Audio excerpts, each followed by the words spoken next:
Hello and welcome to another episode of What the Fuck Moments in Manga and Anime. Taking a little break from amnesia memories because I haven't had time to play the game, to talk about the time that a manga series broke my heart. My favorite manga series ever is Alice in the Country of Hearts. It's Alice in Wonderland, so of course it's crazy. Alice finds herself in Wonderland, and most of the major characters that you'll remember from the classic story are now hot anime men. They are also armed to the teeth and murderous as fuck. But despite everybody's flaws, she becomes friends with all of them. Well, I guess all except one. In standard Alice in Wonderland fashion, Alice is brought to Wonderland by the White Rabbit. Of course, it's against her will, so she kind of resents him for just ripping her away from her life. His name is Peter White, and he has bunny ears and a tail. Several other characters also have these animalistic traits. He's touchy-feely, clingy, and annoying. So he's the one guy that she just cannot stand. Of course, with so many hot anime men around, it's implied that, she's gonna find love, right? Well, in the main series, she doesn't. But she does decide to stay in Wonderland. She even thanks Peter for bringing her to Wonderland. She says over and over again that he did because, he was hoping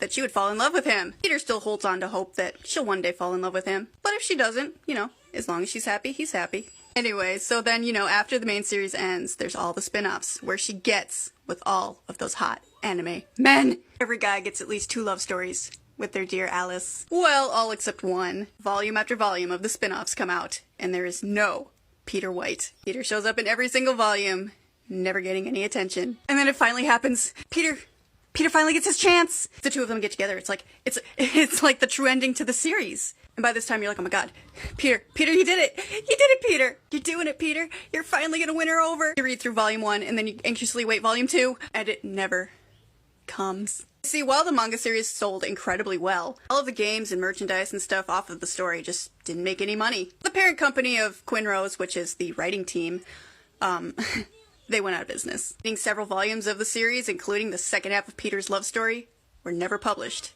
At least not in the States. The dismay of this loyal fan from Wisconsin. You read the rest of it online? I don't know. I've tried. The irony of this whole thing, and the real-world drama just bursts through the fourth wall and destroys his love story with his dear Alice. It's just not fair. The story team moved on to, a new series. It's Wizard of Oz. You hold up hope that it'll be good, but it's just not the same. That's when you really realize that Mommy and Daddy are never getting back together. So sorry, Peter.